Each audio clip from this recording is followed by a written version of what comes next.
everybody. Welcome back to Cast Your Nets. I know it's been a quick little break since the last episode we did with Ron Dodson, friend of the show.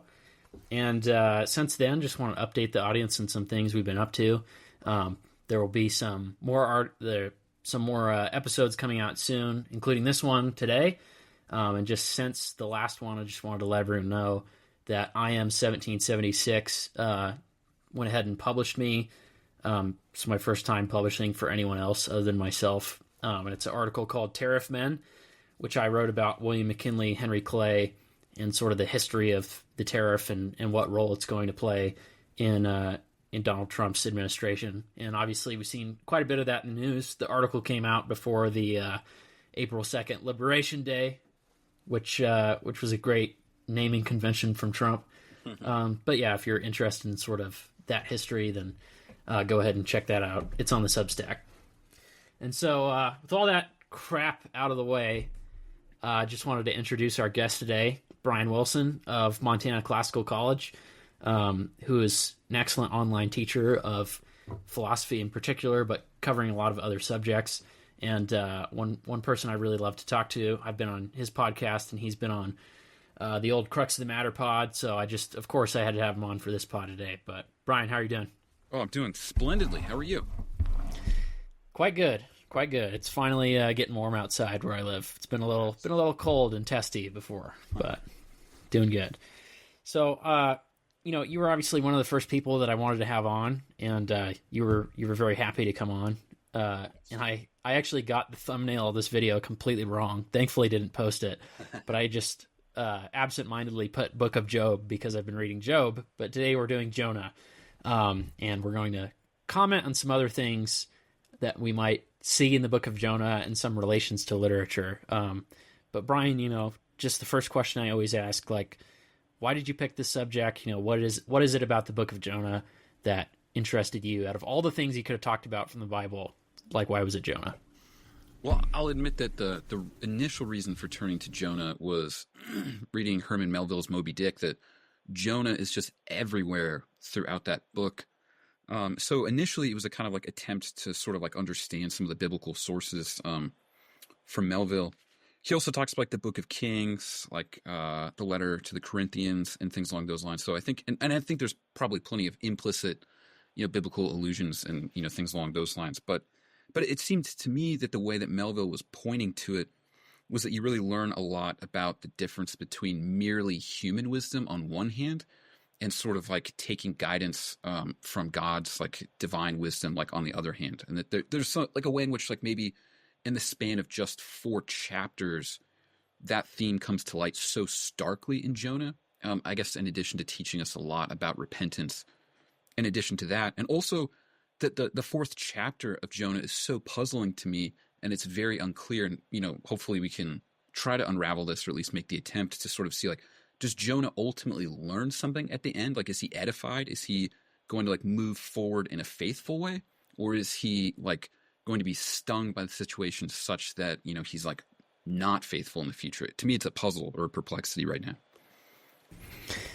It is. The rest of Jonah is like kind of straightforward. If you're an American, you've probably seen the VeggieTales version of Jonah, which is pretty amazing. Yeah. If you're an American evangelical, I should say, you probably saw it growing up. And like we kind of get the basic gist of the story, like, in a picture Bible or something as a kid. Like, Jonah's not hard to learn. It's very short. And you just kind of learn, okay, there's this guy, God tells him to go to a faraway city, because God wants them to repent. And he needs Jonah to tell them, you have this many days until God is going to destroy you unless you turn aside from your evil ways. And Jonah, instead of carrying out what, prophets would usually just do what God said, Jonah says, no, that's a terrible idea, and tries to go to the other side of the world, ends up on a ship. He's thrown off the ship, eaten by a whale. He's in the whale for 3 days, spit back out on the shore. He goes to Nineveh and preaches the news that God told him. So that whole story, we're like basically familiar with it. Right. But there's some ending bits in Jonah that you've mentioned from chapter 4 that I'm sure we'll get to that do kind of bring a couple other angles to the story. So right. Yeah, I definitely want to get into that. So I think what we'll do, we can just go one chapter at a time, and we can kind of mix in whatever references from Melville or just personal observations that you have. But I can start, because I just have it pulled up here, and we'll just read chapter 1, pretty short. Now the word of the Lord came to Jonah, the son of Amittai, saying, "Arise, go to Nineveh, that great city, and call out against it, for their evil has come up before me." But Jonah rose to flee to Tarshish from the presence of the Lord. He went down to Joppa and found a ship going to Tarshish. So he paid the fare and went down into it, to go with them to Tarshish, away from the presence of the Lord. But the Lord hurled a great wind upon the sea, and there was a mighty tempest on the sea, so that the ship threatened to break up. Then the mariners were afraid, and each cried out to his God. And they hurled the cargo that was in the ship into the sea to lighten it for them. But Jonah had gone down into the inner part of the ship, and had lain down, and was fast asleep. So the captain came and said to him, "What do you mean, you sleeper? Arise, call out to your God. Perhaps the God will give a thought to us, that we may not perish." And they said to one another, "Come, let us cast lots, that we may know on whose account this evil has come upon us." So they cast lots, and the lot fell on Jonah. Then they said to him, "Tell us on whose account this evil has come upon us. What is your occupation, and where do you come from? What is your country, and of what people are you?" And he said to them, "I am a Hebrew, and I fear the Lord, the God of heaven, who made the sea and the dry land." Then the men were exceedingly afraid, and said to him, "What is this that you have done?" For the men knew that he was fleeing from the presence of the Lord, because he had told them. Then they said to him, "What shall we do to you, that the sea may quiet down for us?" For the sea grew more and more tempestuous. He said to them, "Pick me up and hurl me into the sea. Then the sea will quiet down for you. For I know it is because of me that this great tempest has come upon you." Nevertheless, the men rowed hard to get back to dry land, but they could not, for the sea grew more and more tempestuous against them. Therefore they called out to the Lord, "O Lord, let us not perish for this man's life, and lay not on us innocent blood. For you, O Lord, have done as it pleased you." So they picked up Jonah and hurled him into the sea, and the sea ceased from its raging. Then the men feared the Lord exceedingly, and they offered a sacrifice to the Lord and made vows. And the Lord appointed a great fish to swallow up Jonah, and Jonah was in the belly of the fish 3 days and 3 nights. Huh. So yeah, one of this story that kind of goes hard, as the kids say. But there's a couple things in there that I wanted to draw out first. Yeah. So he's already known as a prophet of the Lord.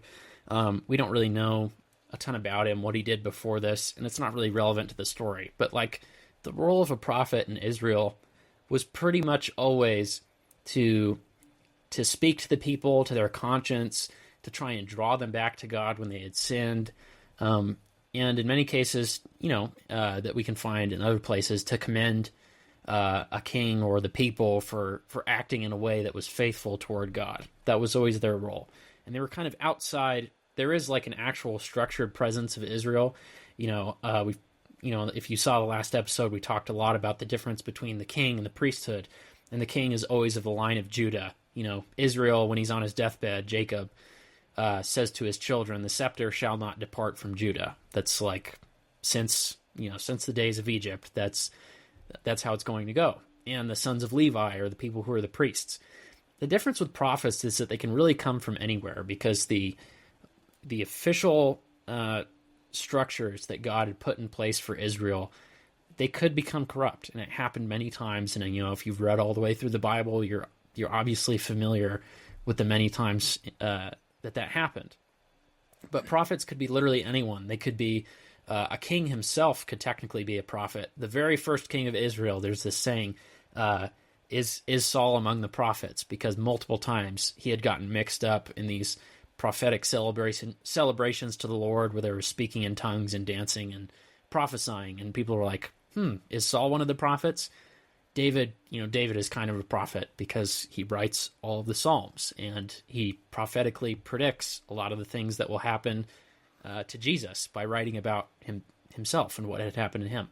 So a prophet could be a king. It could be the lowliest person from all of Israel. There's much more of a God appointing the right person at the right time element to being a prophet. And so Jonah knows he's not like anyone in Israel who was told by God directly by voice, like go and do this, they would know what to do. And we have kind of this idea in the modern day and age, because we're not as familiar with people who say that they've heard the literal audible voice of God or had a vision or a dream or whatever. And we think when we read the Bible, because we're reading all these stories, that it was super common. But in reality, it's literally a few hundred, at tops, few thousand people over the course of hundreds of years who heard the voice of God. It's just that because there are a lot of the important stories, we just read about all of them in the Bible. So it was just, in other words, it was not any more foreign to them than it was to us. They know what they're supposed to do. So for Jonah to turn around and immediately say, no, I'm going to go to, like, he just completely ignores what God says and tries to go to the other side of the world. It's like probably like one of the most disobedient things you could do in terms of your moral conduct. Right.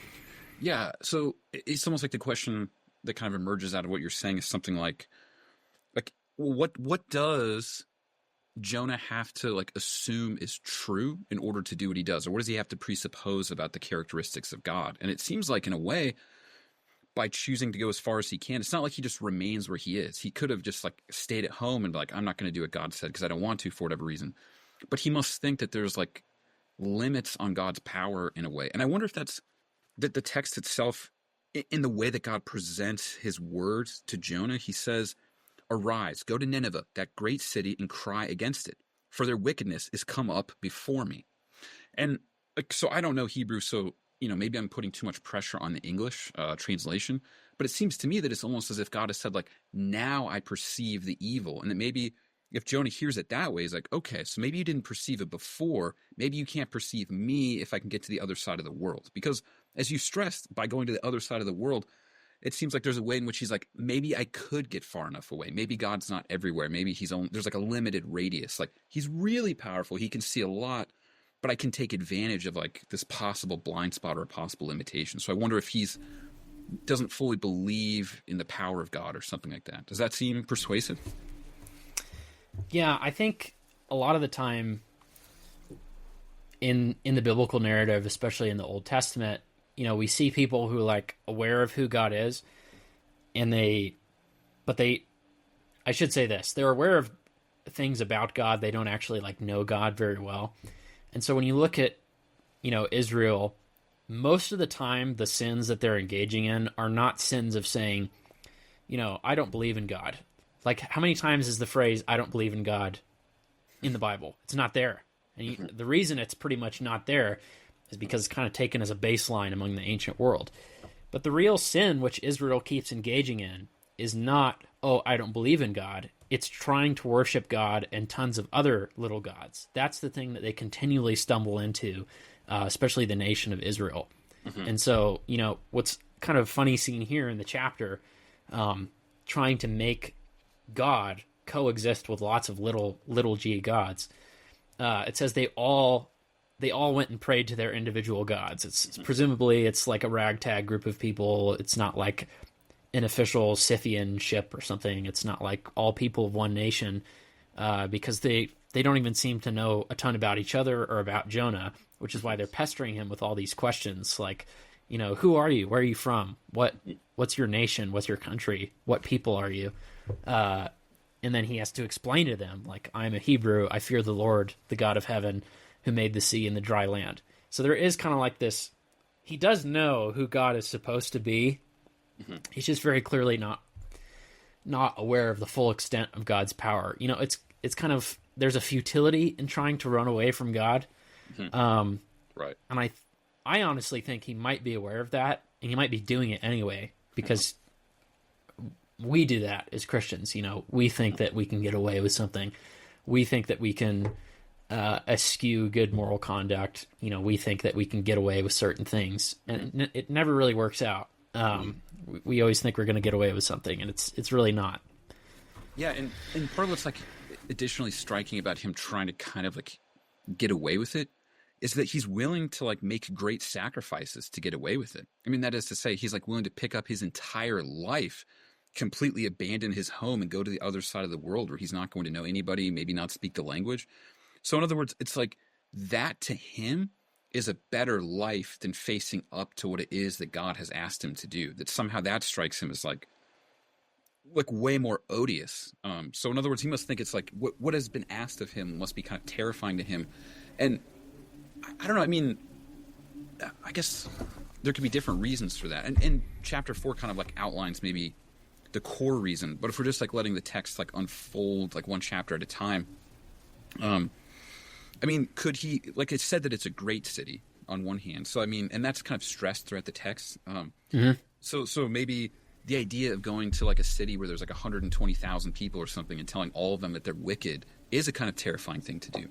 And like you surely know more about like the like biblical historical matters than I do, but like these guys are not like the Israelites' friends, you know, so it's like going to like the city of your enemies and telling them that they're wicked and that they need to repent.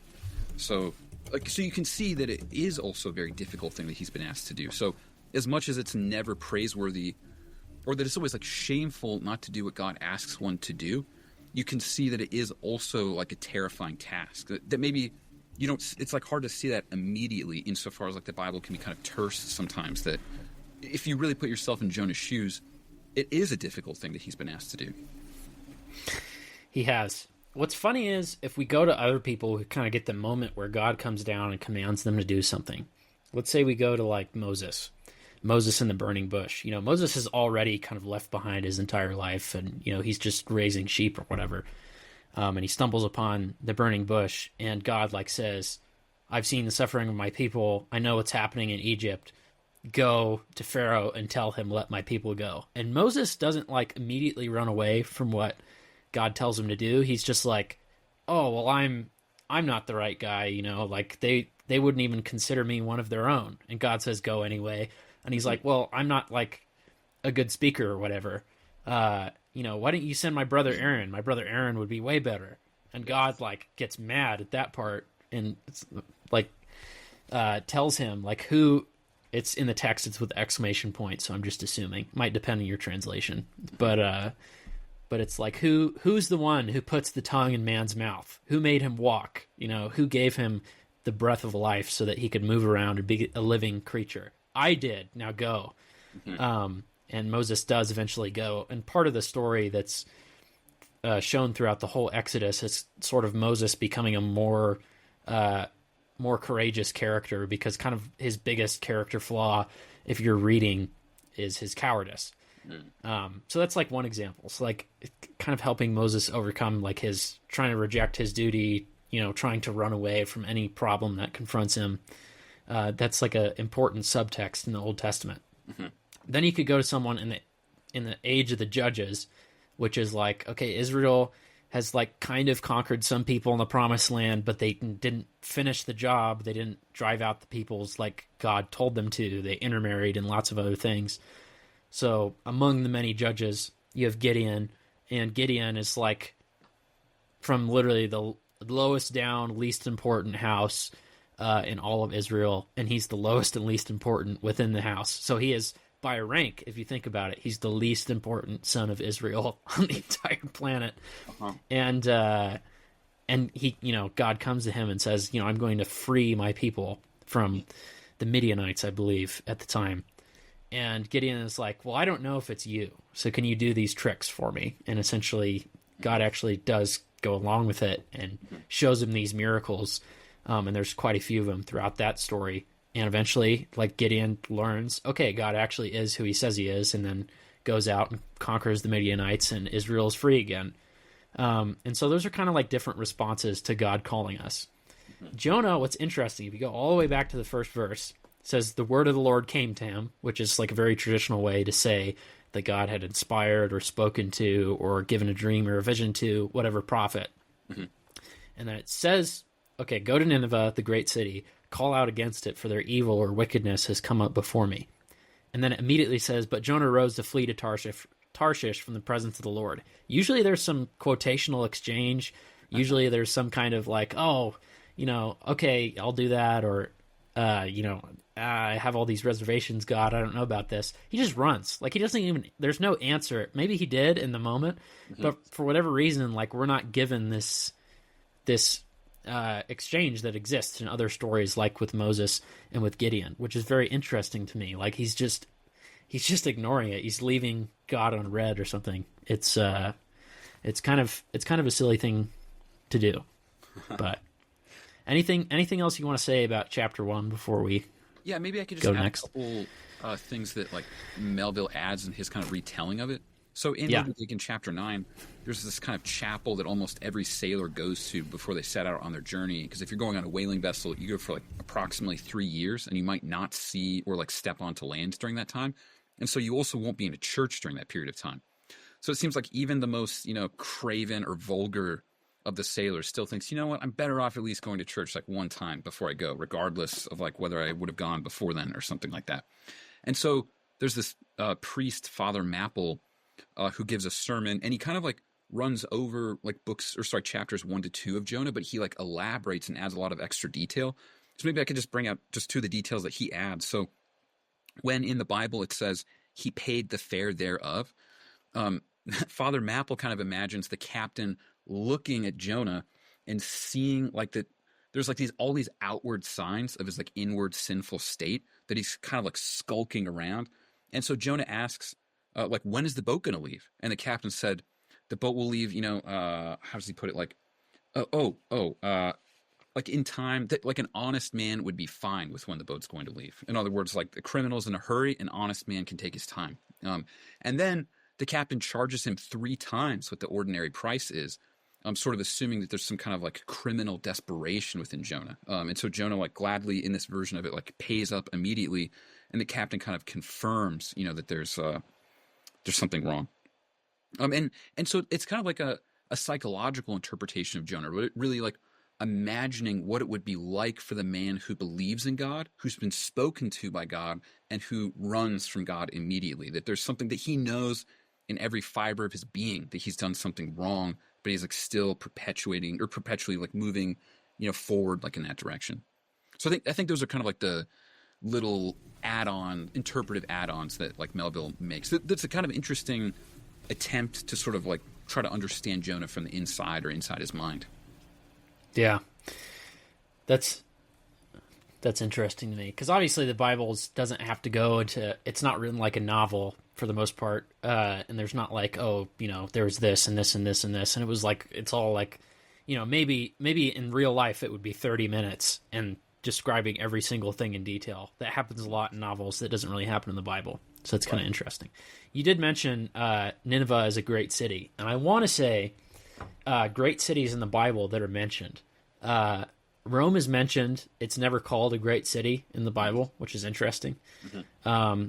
But the great cities, Nineveh is one, Babylon is another, Jerusalem or Zion or whatever other name you want to use is another. And those, like, there are lots of historically important cities throughout the Bible, but really only those 3 that I can think of off the top of my head like are deserving of that title. Babylon and Jerusalem are interesting because they play into, Babylon and Jerusalem get used as analogies later in the Bible. So like in Revelation, there's, Babylon, Babylon the Great, who all the kings of earth, came to. At the point in which that's being written in Revelation, Babylon is already like way on the decline, in biblical times. Like it's already kind of heading towards its last days. Its peak was hundreds of years before under Nebuchadnezzar. Babylon was really not a great city during biblical times, which is why like we can kind of assume that Revelation is talking about something else, the spirit of Babylon, which is Babylon is where the people are taken into captivity and eventually they leave Babylon. Babylon is seen as this all-consuming tyrant. Nebuchadnezzar is like the greatest of the kings of men, and God essentially tells him that no other king will ever surpass your splendor. Now, like we can look at the historical record and say, well, Alexander conquered more, and maybe Darius or Cyrus, who did these things for the people of Israel, were like more, I don't want to say powerful, but more like played a more intrinsic role in the people of Israel. But Nebuchadnezzar was pretty much the greatest of all the ancient kings. Mm-hmm. And so, anyway, it's interesting that Jerusalem, great city, Babylon, great city, Nineveh, great city. Nineveh, I want to say, is in the Assyrian Empire for most of its history. Yeah, so I want to say it's modern day Iraq or Iran or wherever that is. Right. So yeah. Do you want to read chapter 2 or should I read chapter 2? I'd be happy to read chapter 2. And maybe one last thing about chapter 1 is just that even though we've seen Jonah make this great mistake, we at least see the beginning of his, like, turning around. Like, for instance, like, when the men kind of, like, ask him, like, you know, dude, what's going on? Like, we all turn to our gods, and it doesn't seem like they were able to sort this out. This must be a your God kind of problem. And Jonah does say that he is a Hebrew and that I fear the Lord, the God of heaven, which hath made the sea and the dry land. So, like, yeah, my God is, like, way more powerful than your God. But the thing is, like, he's honest about it, I guess you could say, which I take to be a good sign. And then he kind of, like, offers to throw himself off the boat, which I take to be, like, another kind of like sign of a kind of impressive improvement in a way. Like, that he's beginning to, like, you know, jumping off the side of a boat, like in this case, like, could potentially or likely mean death unless God's going to save you. So, in other words, he's willing to die in order to save these other men, which is pretty beautiful. But then it seems like those men are kind of inspired by his, like, nobility in a way, because they try their best with their just merely human means to get him to land. But they fail. They want to save him, yeah. Right. And in that sense, then, they kind of show him mercy. They're giving him more than he deserves, or something like that. And I think I don't know if it's, you would call it a conflict, but the maybe tension between mercy and justice is, I think, one that moves to the story of Jonah that I think is maybe a key to, like, unlocking chapter 4, if it can be unlocked. So just wanted to point to this beginning of an ascent. And also that these pagans, they feared the Lord exceedingly and offered a sacrifice unto the Lord. So I don't know if you would call that, like, a full conversion or something like that, but there's a kind of recognition that, like, this is a God unlike the other ones. I would add that last bit, the kind of futility of fleeing from God, how, like, God will use our own circumstances to, you know, to affect the lives of other people. In other words, there's this verse in Romans, it's like, for those who believe, God works together all things for their good. In other words, like, God can use bad circumstances to improve the lives and the actual thriving of people who believe in him. And so it's like, if Jonah would have been immediately faithful and just gone straight to Nineveh, that entire crew would never have sacrificed to the Lord or thought about it. So there's a kind of role that providence is playing, which you can find in pretty much any biblical story, but it's worth making the point. Yeah, that's a great point. All right, chapter 2. Then Jonah prayed unto the Lord his God out of the fish's belly, and said, I cried by reason of mine affliction unto the Lord, and he heard me. Out of the belly of hell cried I, and thou heardest my voice. For thou hadst cast me into the deep, in the midst of the seas, and the floods compassed me about. All thy billows and thy waves passed over me. Then I said, I am cast out of thy sight, yet I will look again toward thy holy temple. The waters compassed me about, even to the soul. The depth closed me round about. The weeds were wrapped about my head. I went down to the bottoms of the mountains. The earth with her bars was about me forever. Yet hast thou brought up my life from corruption, O Lord my God. When my soul fainted within me, I remembered the Lord, and my prayer came in unto thee into thine holy temple. They that observe lying vanities forsake their own mercy. But I will sacrifice unto thee with the voice of thanksgiving. I will pay that I have vowed. Salvation is of the Lord. And the Lord spake unto the fish, and it vomited out Jonah upon the dry land. Yeah, so what do you think about chapter 2? I think it's interesting. It actually reads kind of like a psalm. It's very short, but, you know, I will turn toward your holy temple. I think it uses the phrase holy temple twice in here. So yeah, it's kind of, there's some kind of repentance going on.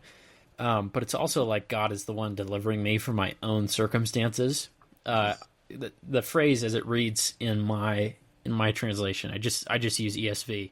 Of course, it's taken me 5 episodes to tell the audience what version I use, but yeah, I use ESV. But anyway, this the second verse here, I called out to the Lord out of my distress, and he answered me. That's kind of an interesting phrase because who put you there, Jonah? It's not like David, who is suffering unjustly, being persecuted by Saul, waiting for the moment. He had already been anointed by the Lord, waiting for the moment that he could become king of Israel as God told him. It's not like that. It's out of my distress, which I caused, and he answered me, which, we can sort of relate to as Christians. That was just the first thing that jumped out. Yeah.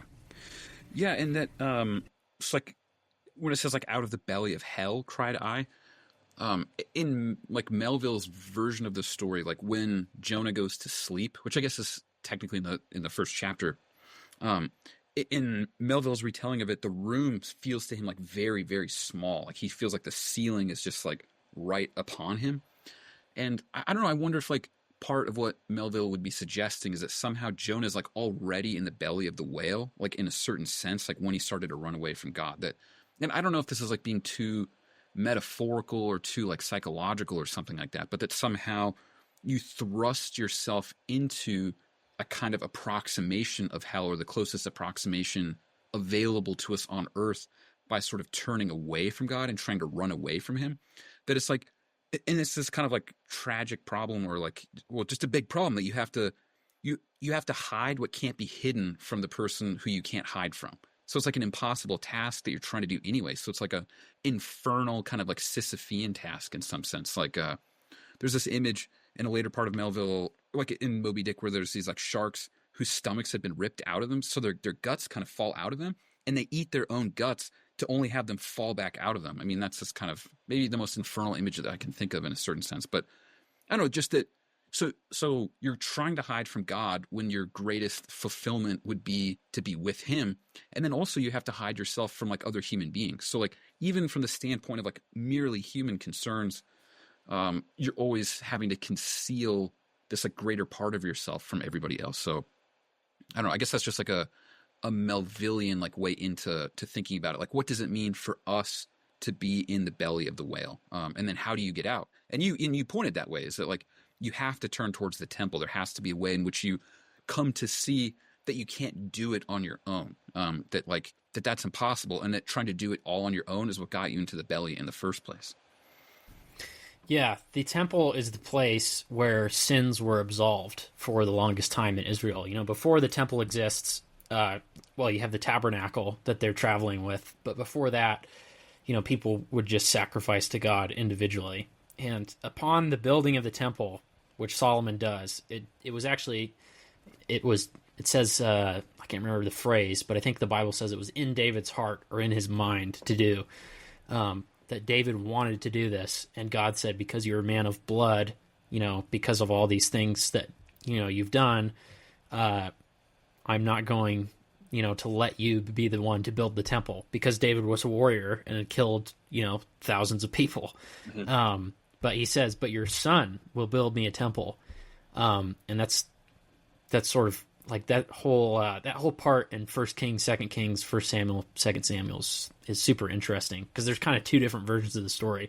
Mm-hmm. And then Solomon does it, and God says, he had said before, am I a God who like will dwell in a wooden dwelling or in a tent? But he did do it. He did do it for the sake of being around his people. And so anyway, the temple is put in place, and the temple being where God actually dwells, not everyone can just go in there. There is like a baseline level of what we would call ritual cleanliness, meaning that you could not have committed certain sins, or else could not have done certain things which made you ritually unclean. You couldn't have dealt too much with blood or with other bodily fluids. You couldn't have been a murderer or even a cripple. Like when David originally takes a thing a lot of people don't know about Jerusalem. Jerusalem is not like this. It wasn't like a pre-planned city that like David went out and built. No, it was called Jebus, and the Jebusites lived there. And the reason it gets changed to Jerusalem, the city of peace, Salem, peace, which is like a really interesting thing. But when he's taking that city, I'm pretty sure it's Jebus. I'm pretty sure it's that city. it said the poor and the crippled and the blind and the lame, all these people came out and mocked David and his army, like David and the mighty men, people who were killers. And they said to them, "You'll never get over this wall. You'll never come into our city." So they figure out a way. They go through a sewer grate into the city and then slaughter everyone inside the city and then open the gate from the inside. The rest of the army comes in. It's in that way, it sort of has something in common with, the siege of Troy or whatever. But after that, David says, he says to all his men, let them know that David says the blind and the crippled and the lame will never enter my city. And it ended up being not so much the city of Jerusalem later on, but those people were not allowed in the temple. And so the temple is like the literal physical dwelling place of God on earth before Christ is incarnated into the flesh. So it is, you have to meet a baseline standard of holiness just to be on the grounds. And then if you actually go into the presence of the Lord, a lot of people would just die. They would either have to be killed or something miraculous would happen from the ark, and the Ark of the Covenant, which actually had the law inside them. Like Moses, way back when they had built the ark, Moses had put the tablets of the Ten Commandments inside, and Aaron's staff that had budded with blooms. Those were literally inside the ark. So all these physical tokens of God's actual presence and God during the Exodus, those were inside the ark, and that the ark was there pretty much all the way until the days of Jeremiah, when Jerusalem is sieged and taken away to Babylon. So that's hundreds and hundreds of years. So in a lot of these middle prophets, when they're talking about the Holy Temple, they're talking about like turning toward the Holy Temple, or offering their word to the Holy Temple, or their prayers in the Holy Temple. Mm-hmm. It was like, I literally am going to God's physical presence, and that might contribute to like kind of a poor understanding that certain people have of God being quote unquote just a man in the sky, or just a man in the temple, or whatever. He is a man in the sky, but he's also more than that. And it might contribute to why Jonah maybe thought he could run away. But it says, when my life was fainting away, I remembered the Lord, and my prayer came to you in your holy temple. And then he switches in verse 8 and says, those who pay regard to vain idols forsake their hope of steadfast love. Who was worshiping idols?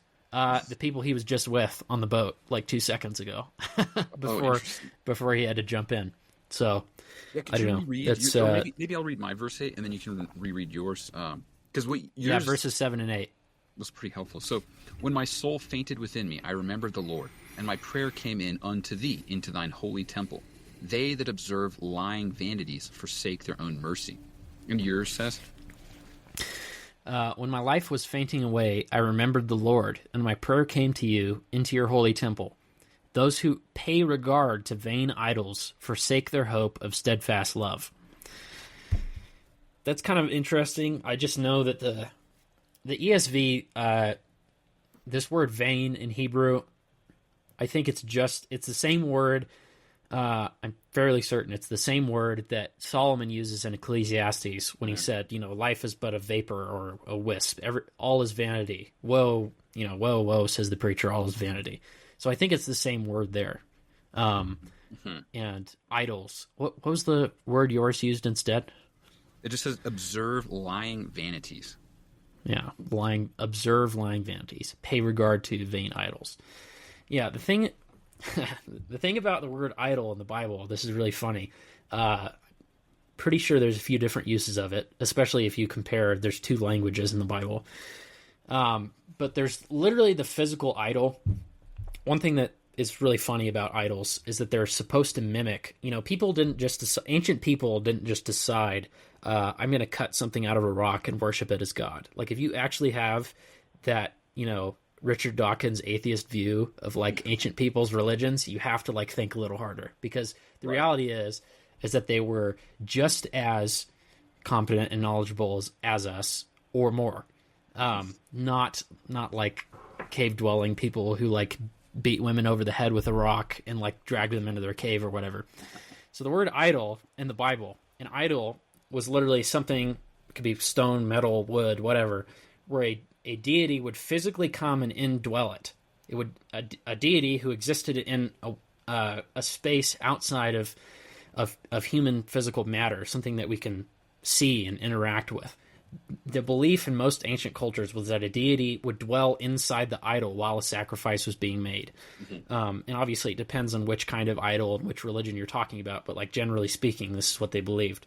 And when you would make a sacrifice, the god being in the idol would be able to absorb it. A lot of these gods don't have the same characteristic, all-encompassing, presence everywhere, all-powerful, all-knowing God that, the Lord is, which is partially probably why back in chapter 1, those sailors were so afraid, because this isn't just a god of the sea. This isn't a god of the mountains or the hills.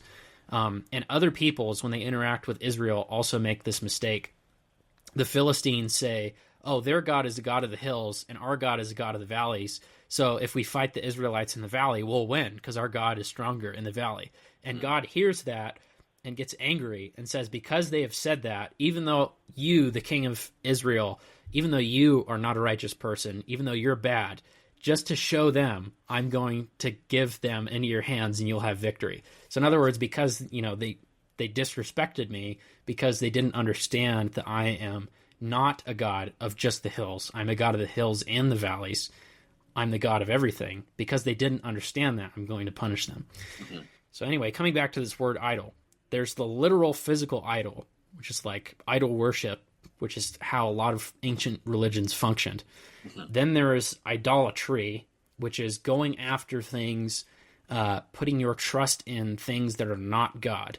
So like, I can't remember which king of Judah it is, but it's when Judah and Israel have already split up, and they're worried about invasion coming from the east, and it's either the Syrians or the Assyrians, one of the two. And the king of Judah turns toward Egypt because he doesn't pray to God and ask, oh God, will you deliver me from this encroaching army that's coming from the east and the north and whatever. He says, I'm going to go to Pharaoh, and I'm going to ask him for however many thousand horses, and I'm going to give him a tribute of gold. God says to him, he says to this king directly, that's idolatry. Like, because your heart has turned toward the king of Egypt to save you instead of me, like, I'm going to give you into your enemy's hand. And on top of it, the king of Egypt is going to get defeated. Which coincidentally is the same time in world history when Egypt, like, disappears as, like, a super important world power. But...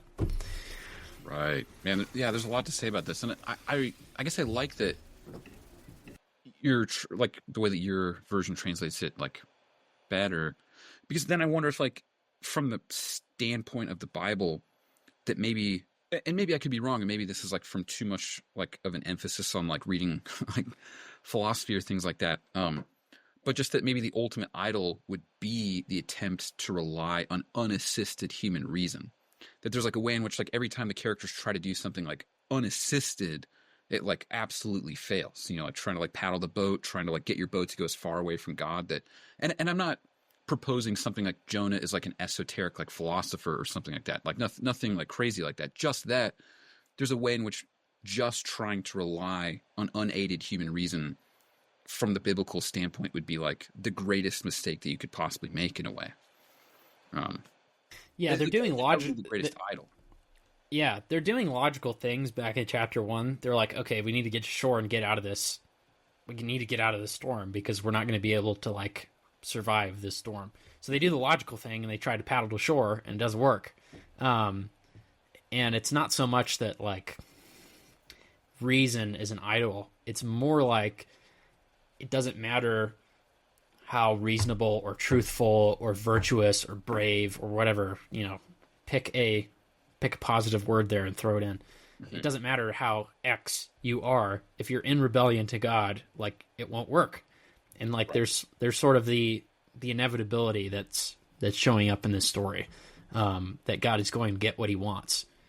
Yeah, I mean maybe like Jonah's choice not to do what God told him to do is like a better example of this, because like if God says do X and you do Y, like what are you relying on to sort of suggest that Y is better? I mean, isn't that some kind of like implicit claim that your judgment is wiser than God's judgment, at least in that moment? Maybe you come to see that as an error like pretty quickly. Maybe you kind of halfway in your heart already knew that it is an error, but it seems like to disobey God is to make a claim to be wiser than him in a certain sense. Like maybe you don't say that to yourself, but it's sort of like saying like, look, God said that do this. I'm going to do that. And so you must think Yeah. that is like better ultimately for you or for others or something like that, even if you're disastrously mistaken and you kind of know better. I don't know. Like that I wonder if in that way human reason becomes a kind of idol. Now maybe I'm like pushing too much of like Leo Strauss, like hermeneutic, like onto it, but it just seemed to map on fairly well in a way. But maybe I'm like, yeah, go ahead. No, it makes sense. Yeah, I don't. It does make sense. Like if you're picking why, and you know, like there are situations where we're people, we're ignorant of certain things. We don't always know what the right thing to do is. Especially like if you're a Christian, you know, the Holy Spirit indwells you so that you have a proper guide of what to do, of what's right and wrong. It's not so much like, you know, at this exact moment, it's not like a Google Maps where it's like, you know, make this turn at this exact moment to stay on the right track. It's not so much that. Because obviously we make lots of decisions which are not necessarily moral or immoral decisions. They're just amoral, you know, like whether or not you choose to turn on your coffee pot or your tea kettle in the morning is not like of cosmic importance. Maybe it is, I don't know. But not that I've been able to see. But when you get down to, like, I know I should be doing this. Like, there's a basic human intuition that all of us have. You know, I kind of know this thing is right or this thing is wrong, or I know that this thing is worth pursuing.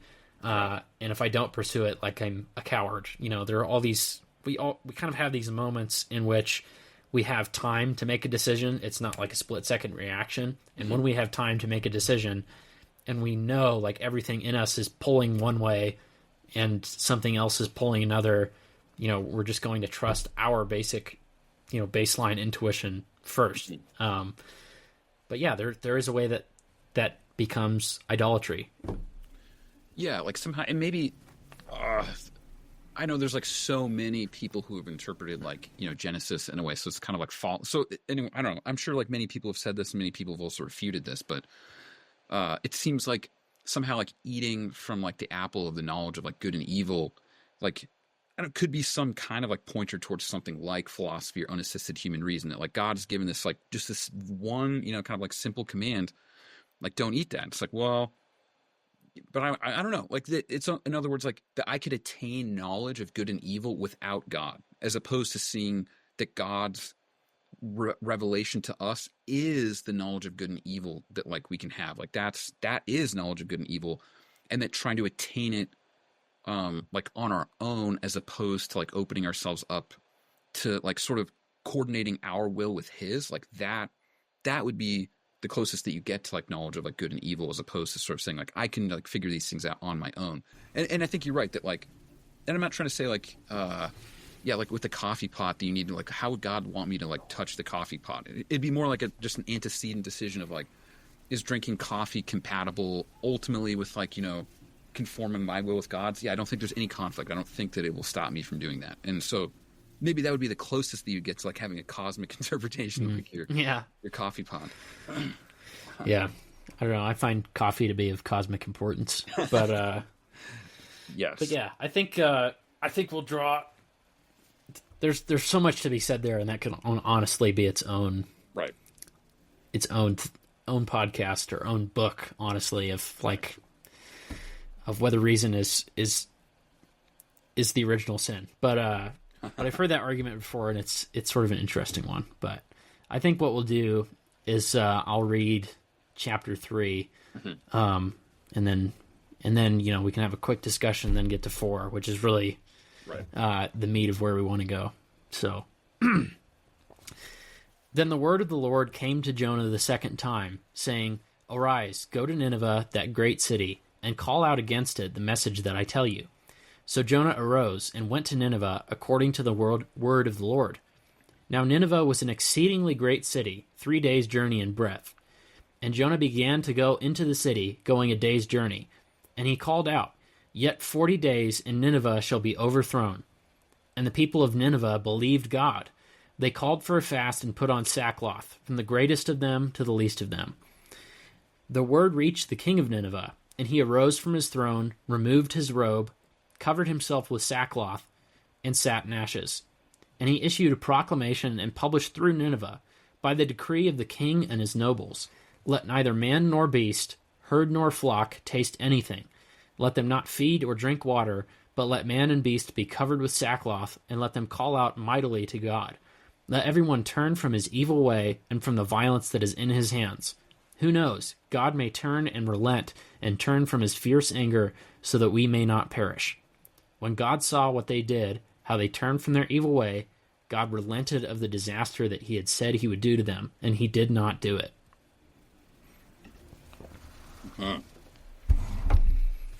Yeah, so I guess you have Jonah seizing his second chance, like on one hand, and then you see like the Ninevans like are in some sense superior to Jonah because the first time they hear it, they're like able to coordinate themselves as like an entire city. Like you don't hear about any defectors, any people crying out like, wait, like that's an Israelite. We can't do that. You know, they just sort of like just immediately respond. So it's kind of like a foil for Jonah's reaction. And I thought the verse 9 was pretty striking when he says, who can tell if God will turn and repent and turn away from his fierce anger, that we perish not. Like, in other words, they don't even know for sure if it will be successful. They're like willing to like endure this like extra. So it's not like you could have like a hedonic response of like, all right, we only got 40 days left, guys. Instead, it's like, yeah, even if we perish in 40 days, we're willing to like suffer because like in some sense, maybe that's what we deserve. Or there must be some kind of like awareness on their part of a kind of wickedness. Like that when somebody came to say that, yeah, that's true. I don't know if there's like something like that going on, but it is striking to compare it to Jonah on the one hand and like how well they're sort of like able to coordinate it like immediately on the other hand. Apparently this is a huge city. I mean, it's right. 3 days breadth is pretty big. I don't know how big New York is, but if you were only allowed to walk through New York City, I don't know like it would be that much bigger than 3 days walking. So, and you know, this is quote unquote an exceedingly great city, which is again, it's funny to see that again. I think what's interesting is that like you said that bit about the Ninevans they might be more righteous than Jonah because the first time they hear it, they repent. That's one of the funniest themes of the whole Bible is that the people of God who know him are the ones who I've just been reading Jeremiah over the last couple of weeks, and in Jeremiah there's this phrase used over and over. You know, God asks all these questions about nature, and he's like, you know, does this happen? Like, and the insinuation is that no, whatever thing it is never happens. Like, you know, does something run away from whatever?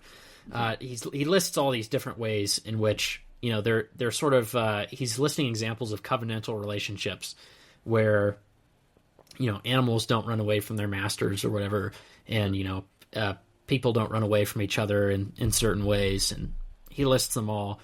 And he lists completely natural, with non-mind, I guess, non-thinking things as well. Like nature doesn't do this.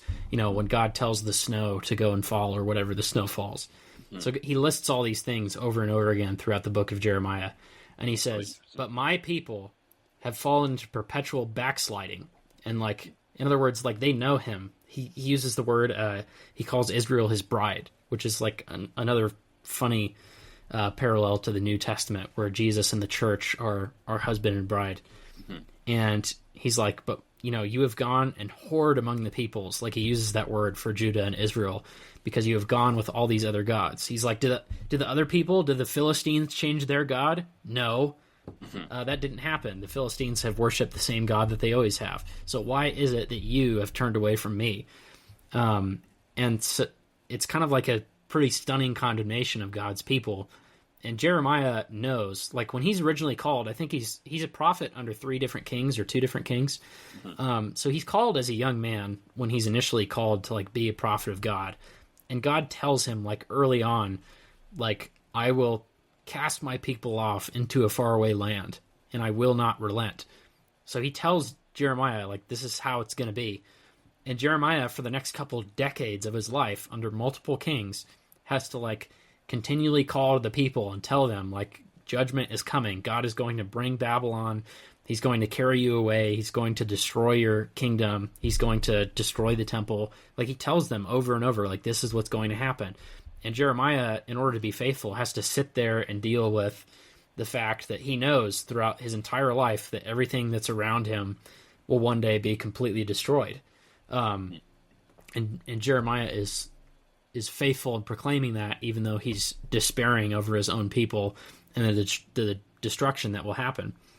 But here, coming back to Jonah, it's funny how the Gentile peoples immediately repent. So Nineveh repents immediately. Or when you go to Jesus in his ministry, one of the first people, there's this very early on in his ministry, right when he's starting to go and travel around the countryside in Judea. This Roman centurion comes to him because the centurion has a servant who he loves, and the servant has leprosy. So the centurion sends for Jesus and says, will you heal my servant? And so Jesus prepares to go, and as he's heading towards the centurion's dwelling, about to do this great task, the centurion says, you don't have to come. It's fine. You don't have to come. Just say the word and he will be healed. And Jesus says, it says that Jesus was astonished, or he exclaimed, and it said, I have not found righteousness like this in all of Israel. So essentially commending the Gentile, the non-believer, for having more faith than all of Israel, people who had the law, who had the prophets, who had the continual revealed presence of God given to them. Those people were the ignorant, in other words, were able to come to God more easily than the people who should have been better acquainted with God. And it's this kind of the same dynamic here. Like, Jonah is not just an Israelite. He's a prophet. So he's literally heard the voice of God and he disobeys God. Whereas just through his mere words, like Gentiles, just through Jonah's mere words, Gentiles come to believe in God. And it's kind of a sharp contrast in the amount of faith in both God's love and mercy and also his justice. Yeah. I mean, that recalls, like, at least two parallels. Like, I think it's in Kierkegaard's Philosophical Fragments. He talks, like, a little bit about the modern man kind of, like, having this envy for those who are, like, either alive in Jesus's time or, like, shortly thereafter. That, like, it must have been so easy for those people to believe. It's like, actually, no, it wasn't at all easy for those people to believe. Like, most, you know, like, a kind of, like, doubting Thomas reaction, needing to, like, feel the wounds. You know, it's, like, more, like, I need reason to confirm, you know, that, like, this is really, like, you know, the risen Lord or something. And like, another parallel, I think we talked about this before, but just in Flannery O'Connor's A Good Man Is Hard to Find, this evil character, the misfit, when he's about to, like, kill this, like, whole family, the grandmother kind of, like, says to him at one point, you know, something about, you know, turning to Jesus. And then he's like, if I would have seen him, I would have been a better man. But, like, that's not altogether clear. You know, like, seeing him is not the necessary condition, or it's not a sufficient condition for being good. It's a necessary condition, maybe believing, but so it's like this kind of mistake, assuming that if you just, like, saw a little bit more, then it would be easy. When, like, that's maybe it was even the hardest in Jesus' time, actually. Like, when somebody says that they're the Son of God, you know, that's like, yeah. You could go to other places in the Bible too. Right. You could go to the entire generation of people who were slaves in Egypt. Those people saw, first of all, they saw Moses come back, this guy who they had known, like, a long time ago. Moses comes back as a man of God, and his, like, the very first thing is, like, his staff turns into a serpent. And it's like, okay, you know, maybe he just learned a magic trick, whatever. You could play it off the first time. Then he turns the Nile blood red, frogs come out of it, you know, gnats come and devour all the countryside. In accordance, like, he's predicting these things before they happen. He says, the Lord is going to do this to you. There is, like, 24-hour darkness for over a week at a time. There's boils breaking out in people's skin. Everyone's in agony. And at last, you know, during the night, in order to get Pharaoh to let the people go, the firstborn son of all the Egyptians dies, like every single one, of not just the Egyptians, but also all their animals. And so you, as an Israelite, have seen, like, some of the most amazing miracles that have ever happened. You go into the desert, you follow around. This is the craziest thing. They follow around a pillar of fire by night and a cloud by day, in which God is actually dwelling. Moses is leading the people at the front, closest to the cloud or the pillar, depending on the time of day. And so they see all this, and then they're trapped against the Red Sea, and Pharaoh's army is coming back to come get them. And they immediately say, Moses, why have you done this? Why have you brought us out of this land? At least we had things to eat when we were slaves in Egypt. It's like the first thing they say is at least we were well fed and we had meat to eat while we were slaves. And you've brought us into the desert eating bread, and now here we are all about to be killed in the desert on the edge of the Red Sea. And then God, despite their disbelief, breaks the Red Sea open anyway and kills like Pharaoh's entire army. And they do this over and over and over again. That's one of the most frustrating things about reading the Exodus. Mm-hmm. Like, other than being in Jesus' time, and other than the garden, where God is literally walking with Adam and Eve, who, by the way, walk in God's physical presence and are able to see him face to face, as, there's no, like, even with Moses, like, God, he's asked to see God's face, and Moses says, no, you cannot see my face. No man may see my face and live. But Adam talked with God as if he were a friend. Mm-hmm. Like, and Adam still fell, and Adam and Eve still fell. That's the craziest thing.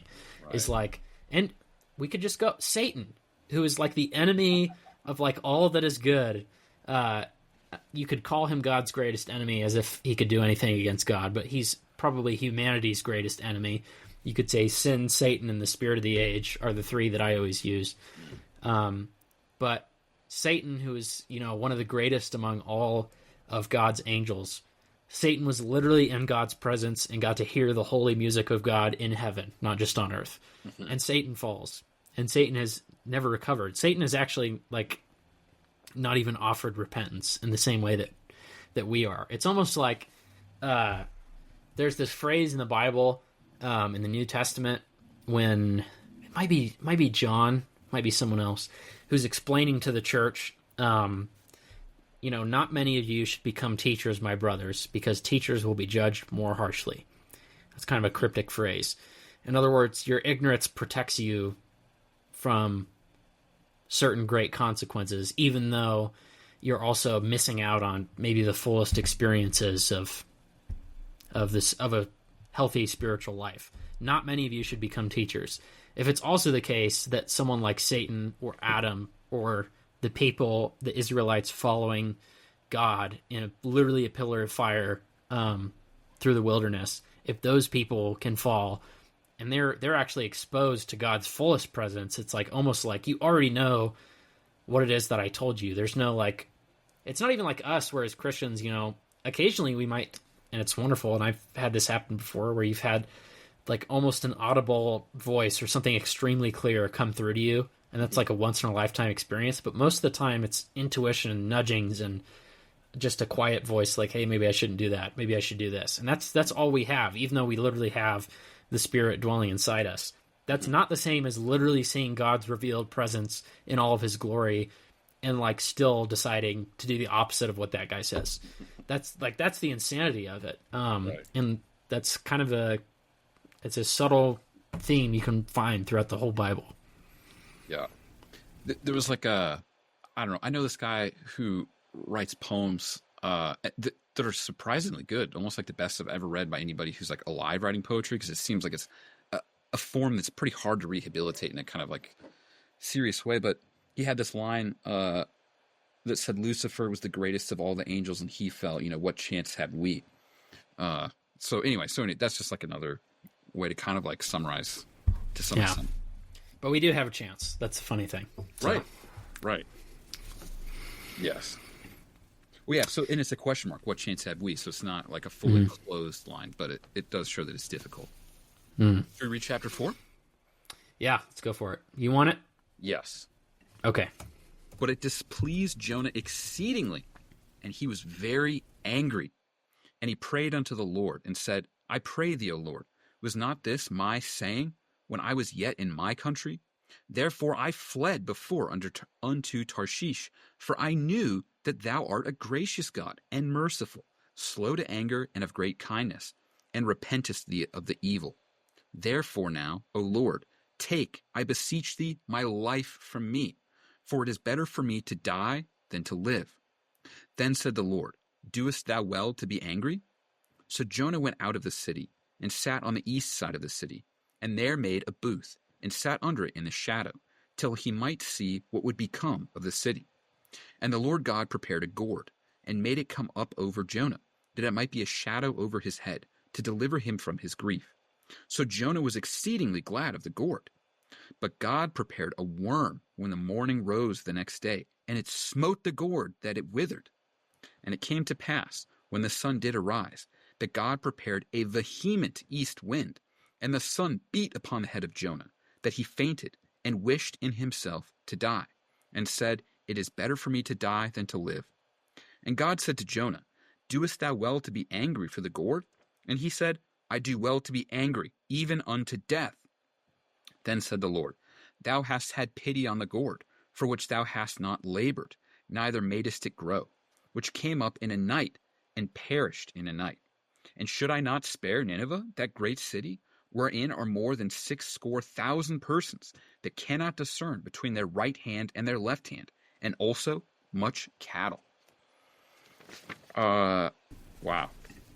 So then I wonder then, does it seem to you like the first verse of chapter 4 is revealing the reason that Jonah didn't want to come here in the first place? Namely, that he wanted Nineveh to be destroyed, that he wanted God to like wreak great and righteous punishment on his enemies, and that he was sort of like, knew thou art a gracious God and merciful, slow to anger and of great kindness, and that there's like some way in which like he didn't want to be the mechanism or the instrument through which like Nineveh is not destroyed.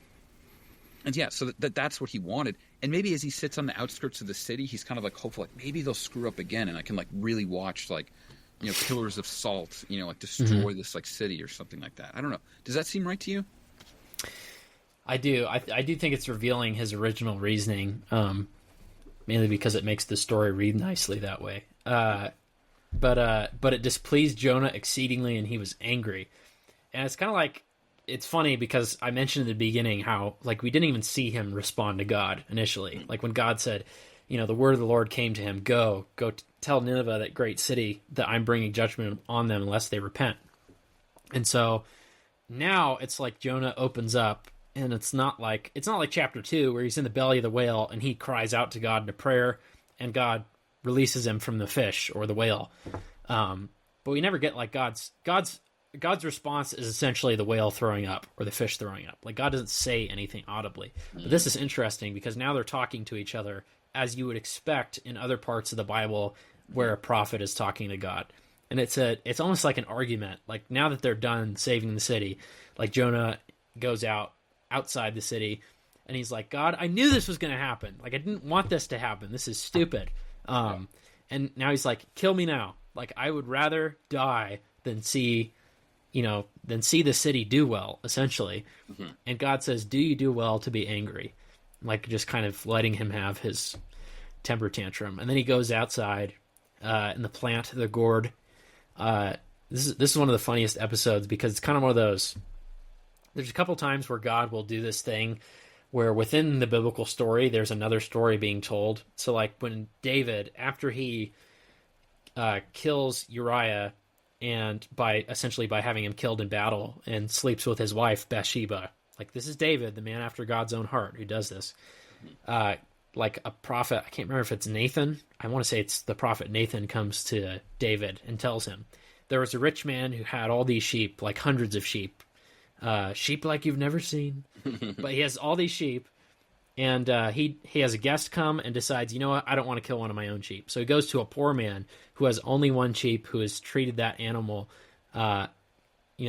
greatly because it was the only thing he had. And it says the rich man took the poor man's one sheep and had it killed for his guest. And so the poor man had nothing. And so David, this is kind of like partially a test to David's heart. It seems to fly completely over David's head. And he goes back to being the normal David. Like this person should die. They should be forced to pay fourfold what they owe, and then they should die.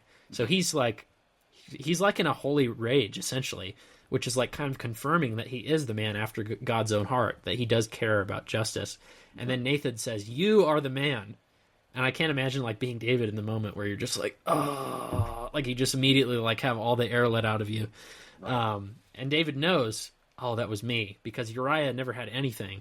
And, Nathan, God speaking through Nathan says, I've given you all these things. I made you, you were literally a laborer on a farm. You were a shepherd, and I made you the king of my people Israel.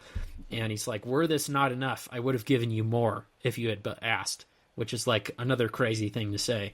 Right. And just kind of teaching David the lesson.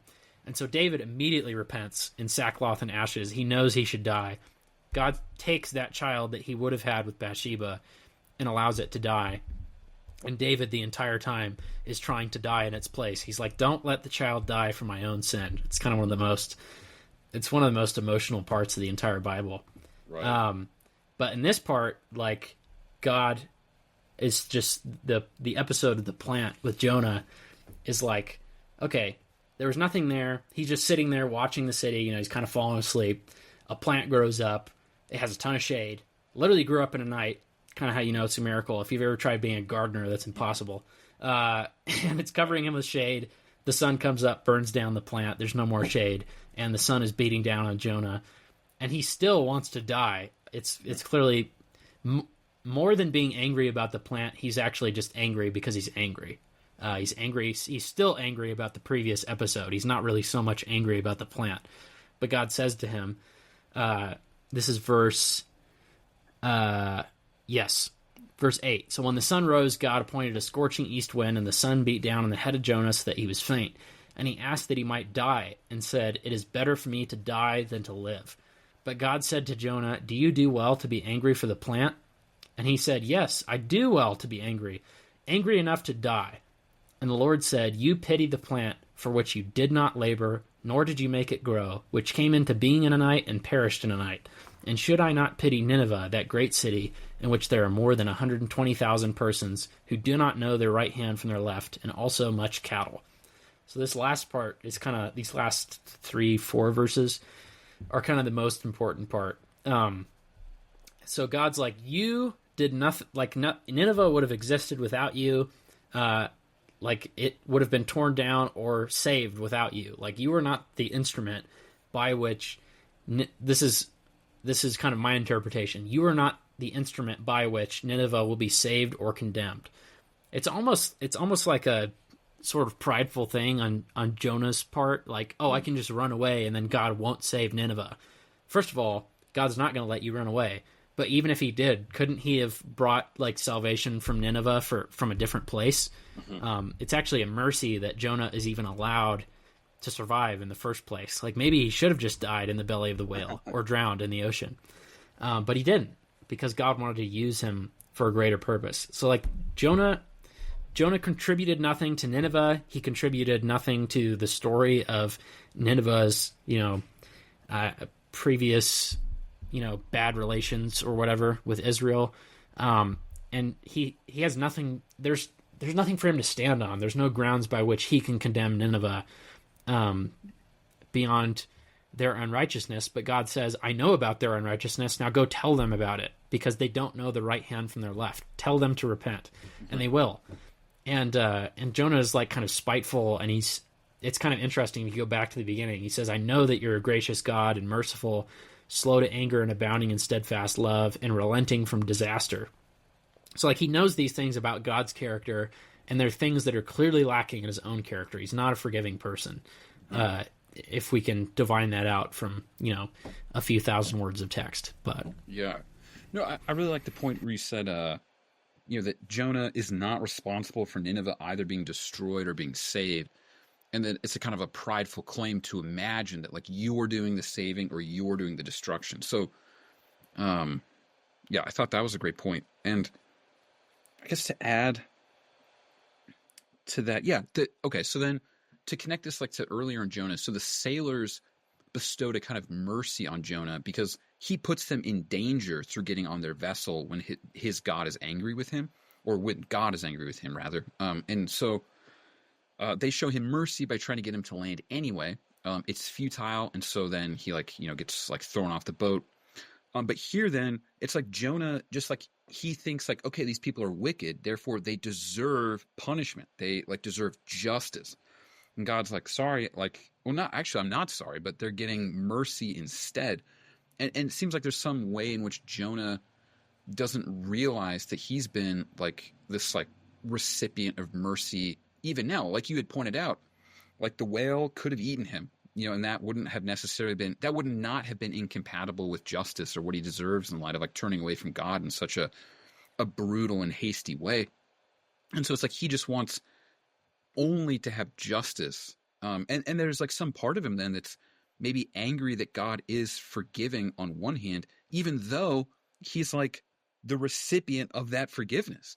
So it's like somehow he doesn't see that he's been the recipient of like both mercy and forgiveness, but he doesn't want it for like other people. I don't know if that's a kind of like prideful sense of like self-importance or somehow wanting to bend God in some way, or to say that like, wait, shouldn't there be these like principles that like limit what God does, like justice? And it's like, no, sometimes this is kind of like mysterious, and he's doing what is good, and it's good because he said that it was good. And there's like a way that we want somehow, I don't know, that we want God to be our instrument of justice, like in a weird way or something like that. But I can't quite pin it down, but there's some sort of interplay between justice and mercy at the end that I think is going on. I don't know. What do you think? Yeah, I think this bit about like God can do what he wants, and it is good because he does it. Like that's one thing that you kind of have to wrap your head around when reading the biblical story. Like you can't understand, and this is like a frustration of mine, you can't understand like the actual depth of what Jesus' ministry on earth and his death on the cross and his rising from the grave did. And you won't understand Jesus' character unless you understand the Old Testament. Like you have to understand the whole thing. Like they're all his words. Like Jesus is the Word of God and the Bible is the Word of God. Like that's kind of a strange. Does that mean Jesus is the Bible or the Bible is Jesus? No, but it does in some sense speak to their authority. Like Jesus is the man who is giving the words authority, and the Bible is the collection of those words, and his pronunciations in some sense. It's like saying that I mean, maybe we do this as people, but it's like saying that in an ancient society that the king and the law are like different. And they're like kind of are in some sense, but not really. Like in ancient societies, the king is the law, and the law is what the king says. And like, unless you're talking about like really specific kingdoms which had sort of changed their view of justice, like for example in the Bible it uses the law of the Medes and Persians when the king throws Daniel in the lion's den, and then the king realizes it was a mistake to pass this law, so he tries to save Daniel, but he couldn't save Daniel because the law of the Medes and Persians prevented him from doing so, because of a proclamation of the king that is signed with his signet ring is irrevocable in their law. So that actually kind of puts the king below the law, or at least forces the king to be consistent with his own word or something like that. But in most other ancient societies, the king is the law, and what the king says goes, and there is no law above the king. Like that's one thing that's very hard for like any modern person, but especially an American, to wrap their head around, because for us, like, people are always below the law. Like, the law is the thing that exists. The Constitution says this, and you have to follow the Constitution. Right. And if a judge or the president or the Congress is breaking the Constitution, then they're being unconstitutional. Now, how is that supposed to be rectified if that actually happens? We're not really sure, so just deal with it. But still, you know what I mean? Like, the Constitution carries a kind of significant weight to it in a way that presidents do not.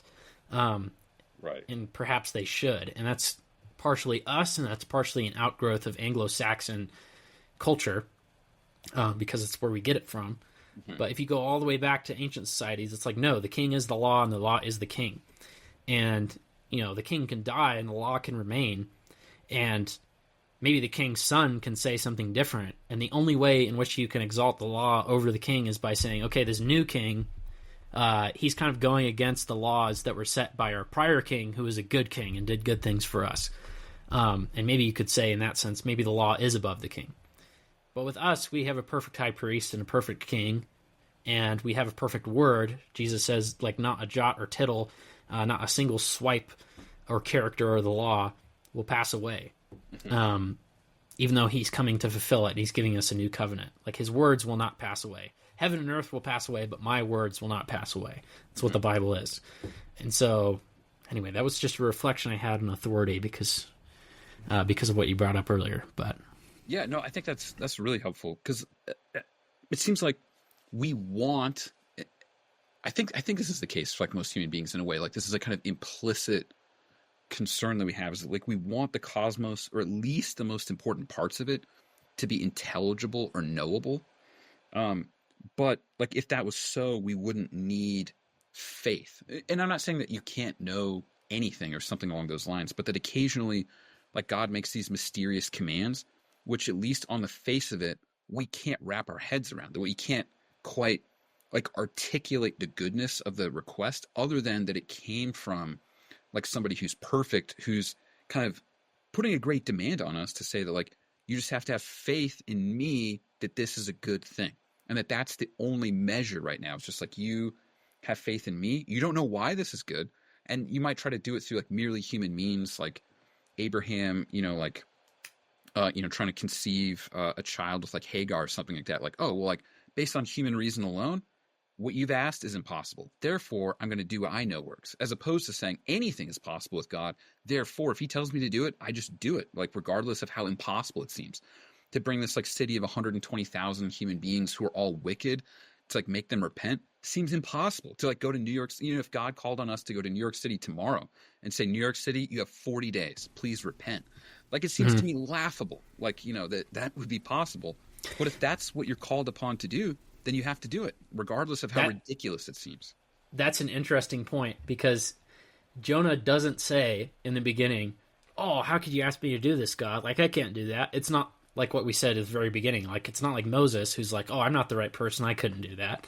That's what Moses says. Jonah just goes, and then he says he goes the other way, and then he says at the end here in chapter 4, I knew that you're a gracious God and merciful.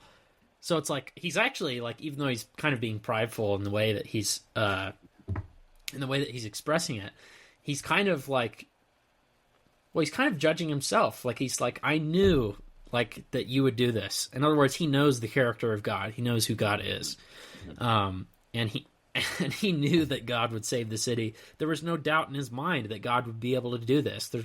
He wasn't worried about, oh, the city is 3 days' breadth. It's 120,000 people, plus all these animals everywhere. Oh, what if the king is really mad? Or, what if the people don't want to repent, but the king does, and the king doesn't want to repent, and the people do? He didn't ask any hypotheticals. He just knew that God would save it. And he didn't even bother to try and argue against it. He just ran the other way, is that more or less righteous or equally wicked compared to what Moses did? I'm not sure, but yeah. So this is maybe a quote from Melville. This is one of the ones that I sent you before we started talking, that I think like is highly related to precisely what we're talking about. So, like at the beginning of his sermon, Father Mapple in Moby Dick says there are two core teachings to take away from the Book of Jonah. Now, I don't think these are the only ones. I think our conversations are to reveal that there are more than these, and that sermon really only focuses on chapters 1 and 2 and says very little about chapters 3 and 4. But at any rate, the first one, the first teaching he draws out is a teaching for sinful men, which is to say all men. And here's a quote that kind of sums up that teaching. Father Mapple says this: "But all the things that God would have us do are hard for us to do. Remember that. And hence, he oftener commands us than endeavors to persuade. And if we obey God, we must disobey ourselves. And it is in this disobeying ourselves wherein the hardness of obeying God consists."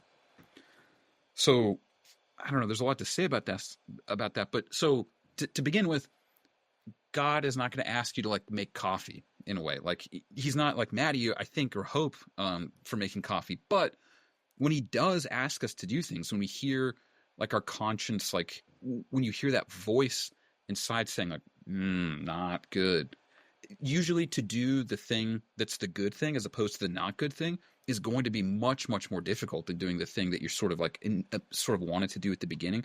So even if you're not at the level of a prophet, getting this direct blast of the word of God into your head, you're still receiving, like you were saying before, like these little nudges, these little voices that like you kind of know when you're doing something wrong, and to do the better thing is always more difficult. So it's like the self, and maybe this kind of connects to what we were talking about earlier, namely the ways in which like even people who have like direct access to miracles can still like make grave errors, and they do so because they want to obey themselves. They want to obey like their own inclinations or desires, or like the designs that they make for the petty ends, of human beings that are kind of like vanities in a way. And it's like so easy just to fall into wanting to fulfill those things, to go deeper into the belly of the whale, that somehow you can fall asleep there in a way. And, Jonah falls asleep the second that he gets into the ship, and is like, that's maybe a way of like evading his conscience, for like a few brief hours or something like that. There's a kind of, we have a tendency or a willingness to take this softer, easier way, and to try to sleepily sit in the belly of the whale or something along those lines. That's a grave temptation, and that obeying God is always hard, not impossible, but hard. Yeah. So, and it's strange to disobey yourself, like how, like that sounds crazy to say, like disobey yourself, but that's what you have to do. I'm glad you brought that up, because Paul talks about that a lot, and he says in one of his letters, he's like explaining, like, he had presumably been getting some complaints from whichever church it was, that like, all these things, it's so hard to like actually do what God commands, and like, why are you always chastising us essentially for doing all these different things wrong? And Paul says, the spirit is contrary to the flesh. Like they are at war against each other. Why? Because the flesh, ever since Adam, has been tainted with sin, and also our own sins contribute to that further degradation. So our flesh leans one way, and the spirit, which is of God and is perfect, like pulls us another way. And, sometimes those things are at war. And Paul says in this other place, I want to say it's 1st or 2nd Corinthians, probably 1st Corinthians. He says, I punish my body and make it a slave, so that I can proclaim the good news to others. It's essentially right along those lines. Punishes, okay, that's kind of strange language. Punishes his body and makes it a slave. Now, some people will do that, and bros on right-wing Twitter will look at that and say, Paul was telling you to lift and get jacked and go to the gym, which is like, I'm sure Paul probably thinks that's a good idea, because he talks in other places about athletes and running the good race. But this analogy of punishing your body and making it a slave, all of us are slaves to either sin or slaves to Christ, and like there is no in between. Like you're actually, there is no freewheeling man who can do whatever he wants. That doesn't exist. It's not real. Like there is no liberty except in God, because of the condition that we're on earth. And so when Paul says, I punish my body and make it a slave, who is he making it a slave to? Making it a slave to the Spirit. So in other words, he's disobeying his own fleshly desires and obeying the orders of the King of the universe in order to live a more moral and just life that is in accordance with what God wants. Yeah. Which is kind of a strange thing to comprehend, but that's like one of the things that's very core to like our walk. Right. Yeah. Yeah. I think the quotation from Paul that you're pointing to must be something, that he hasn't, that like Melville has in mind when he's like writing about this, because he does talk about Corinthians like later in the book. So it seems like it must have been something important to him, at least for understanding Christianity. It seems like Melville's like own ultimate view of Christianity is kind of hard to divine. Like Hawthorne has this letter where he sort of says that Melville's kind of like perpetually open to both atheism and Christianity, and seemed to have like just been in a kind of like maybe torturous middle ground, which, as you're just like pointing to, is a rough place to be, because you kind of have to be ultimately on one side or the other. And maybe the torturous middle ground is really just being ultimately like on the side not of God. That like we want to say like, oh yeah, agnosticism, it's the middle road. That's the moderate way. But it's like, no, functionally agnosticism in a certain sense is a rejection of God. It's just like you're just sort of saying that you're still more open than the atheist, but you're not living in a way that would try to align your will with God's will. Like, so it's, if that makes sense. Yeah. As an agnostic, you're given a handful of choices, and it's like a person who like walks into an ice cream parlor and there's like 21 different flavors or whatever, like Baskin Robbins, and they literally sit there for like hours and they just like can't make up their mind. Well, guess what? You get no ice cream if you don't choose. Like, exactly. Okay, maybe you didn't pick pistachio, which sucks and like tastes bad. I don't know. Maybe that's a controversial take, but you missed out on like literally any ice cream at all because you just can't make up your mind. And like, not to trivialize like matters of the mind and faith like that, but at some point you do have to choose. You do have to choose whose side you're on. You know, light or dark, good or evil, flesh or spirit, God or devil. Like, you have to pick. Like, eventually you will be driven to pick one or the other. And that's why, God is in some sense more offended by not picking than by picking wrongly. Which is like, okay, Jonah did literally the opposite of what God told him to do and just ran the other way. It's not like he just sat there and was like, oh, am I going to go to Nineveh? Am I not? Do I have the right outfit or whatever? Do I have my right prophet stick? Whatever. Right. He didn't do that. He just went the other way. And if you go to the New Testament, like, there's it's the 7 churches that are mentioned in the opening of Revelation. And one of the churches, like, God, it's Jesus speaking, because John has just met him. And, Jesus says, write these things to the 7 churches. So one of them, Jesus speaking, and he says, you are neither cold nor hot, so I will spit you out of my mouth. In other words, like, they can't decide whether they're going to be of the world, whether they're going to be Romans or Jews, or whether they're going to be, followers of the way, if they're going to be Christians, if they're going to do what God says. They don't know if they're going to follow the gods of Rome or the one true God of heaven and earth. And they're still in word, they're still going presumably to this church, because there is a church that the letter is being addressed to. Mm-hmm. And he's like, if you do not hurry and turn aside from your evil way, like, choose at this moment. Choose whom you will serve, which is another thing, which Joshua at the end of his life, Joshua is the one who succeeds Moses, leads the people into the promised land, leads all these conquests of the Canaanites. And at the end of his life, he gives this very long speech outlining to the people of Israel what it is precisely that God has done for them, and recounts the entire story of the Exodus all the way up through his reign. And then he says at the very end, now that you know all these things, and you have continually turned aside from God's way, choose this day whom you will serve.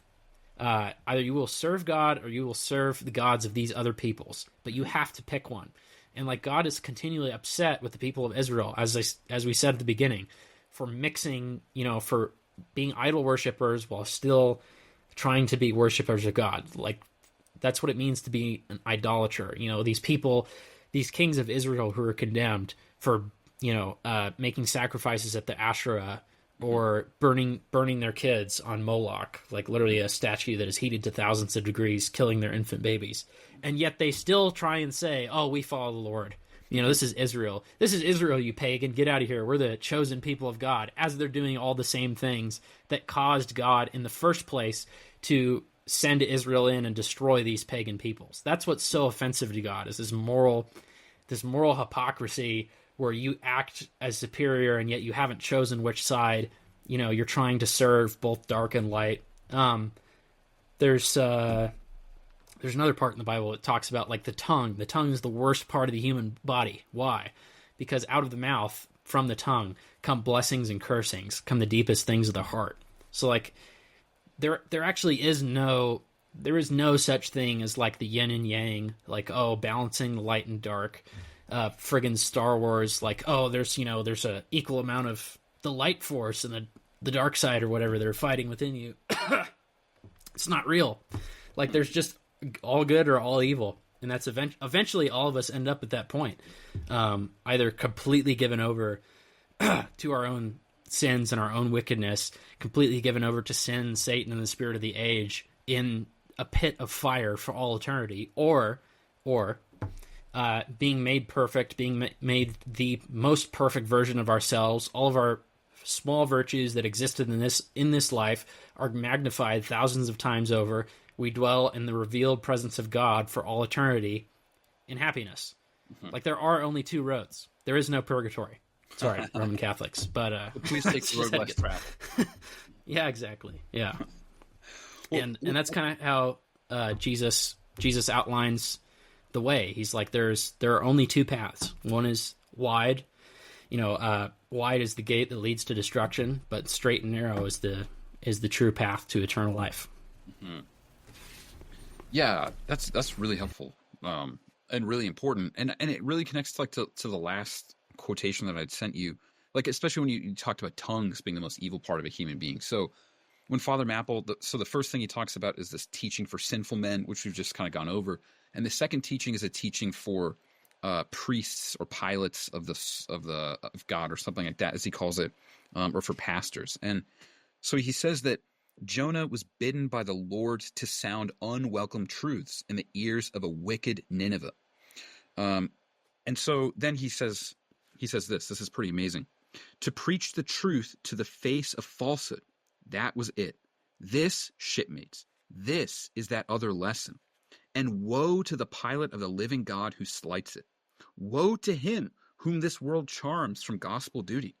Woe to him who seeks to pour oil upon the waters when God has brewed them into a gale. Woe to him who seeks to please rather than to appall. Woe to him whose good name is more to him than goodness. Woe to him who in this world courts not dishonor. Woe to him who would not be true, even though to be false were salvation. Yeah, woe to him who, as the great pilot Paul has put it, while preaching to others, is himself a castaway.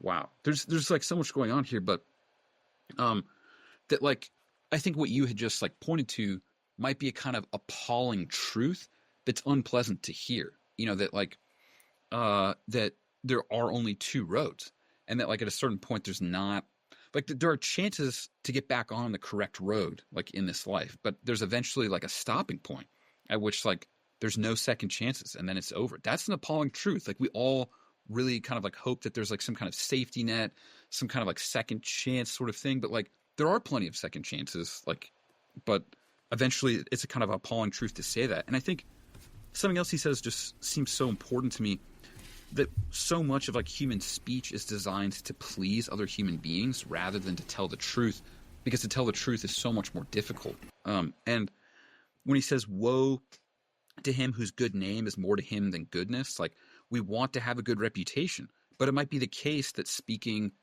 some of the appalling truths of Christianity is something that will ruin your reputation, like in this life amongst like, human beings who don't understand these things properly.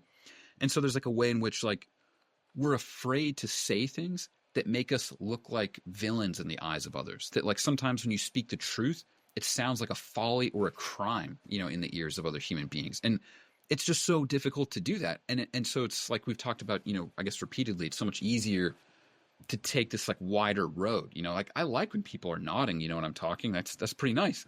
But like, what if they're nodding when I'm speaking a falsehood? Well, then like I'm now like subordinated the truth to like reputation and like the order of like rank of human goods. And if or to the extent that you do that, I think you're headed towards the belly of the whale. But it's a very difficult temptation to avoid. Yeah, there's what you brought up just reminded me that eventually there is an end point to our road.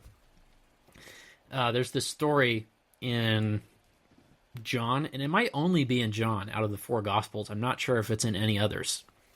But Jesus tells this story of, what is it? It's the rich man and Lazarus. So there's this, he tells the story, and he's like, there were two men, and there's one who was very rich, had incredible amount of money, who had everything he could possibly need, who lived in a great home. And outside the gate of his home, outside the manor where he lived, there was a poor man named Lazarus. And Lazarus was, I can't remember if he was covered in boils or was a leper his entire life, extremely destitute. And that was how he lived his life. And in literally the worst conditions that one could live a full and complete life. And so anyway, they both die, like right around the same time. And the poor man dies. I don't even know if he's buried. The rich man gets this elaborate funeral. They both die. The rich man is in hell, and Lazarus is in heaven. Lazarus, the leper, the afflicted poor man.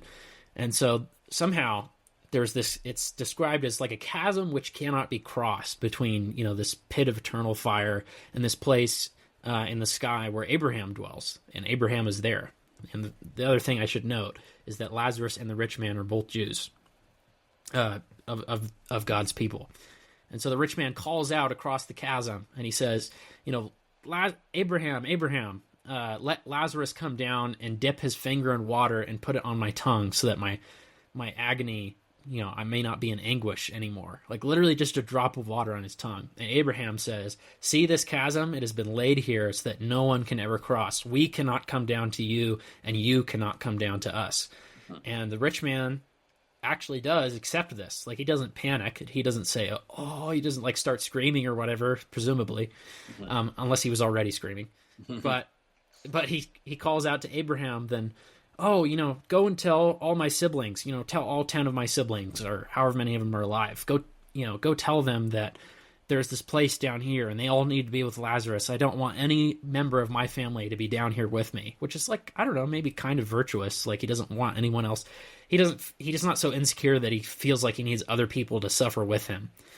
What's interesting is that there's no one else with him, which presumably there's separation not only from God, but from others in hell. That's kind of an interesting side road. But he says, send someone down, send Lazarus, send a prophet, appear bodily to my family so that they'll know, to remain righteous their entire life. And so they can go to heaven, to be with you, Lazarus, and with you, Abraham. And Abraham says, if Moses and the prophets did not convince them, then not even one rising from the dead will convince them. And that's how Jesus ends the parable. Not even one rising from the dead. That ended up being completely true. The people who knew the law inside and out, who knew the entire story of God, the Pharisees who actually, unlike the Sadducees who say there is no afterlife, and all these other parts of our scriptures, they're allegorical or whatever, they don't even believe. Like, the Sadducees don't even believe the words of the law. They don't believe in any of the later prophets. They just basically believe in the first 5 books of the Bible, and even then they leave tons of room for interpretation. The Pharisees are the ones who are like, no, this is all true, and we're waiting on a Messiah to come and save us. Those people are the ones who did not recognize Jesus, and who presumably lots of them went to hell, other than Nicodemus and Joseph of Arimathea, and possibly a few others. And in fact, we at least do know that the high priest, in Jesus' trial, he says to the high priest, accuses him and says, tell us now, are you the Son of God? Just answer us plainly.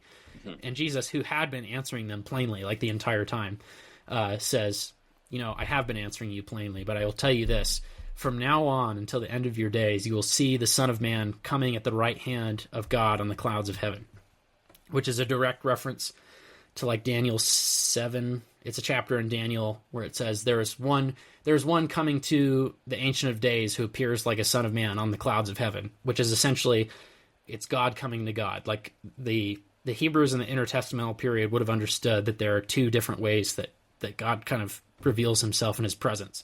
So in other words, it's saying explicitly there are 2 figures of God, with each other, separately, but with each other, which means that there is the Trinity in the Old Testament.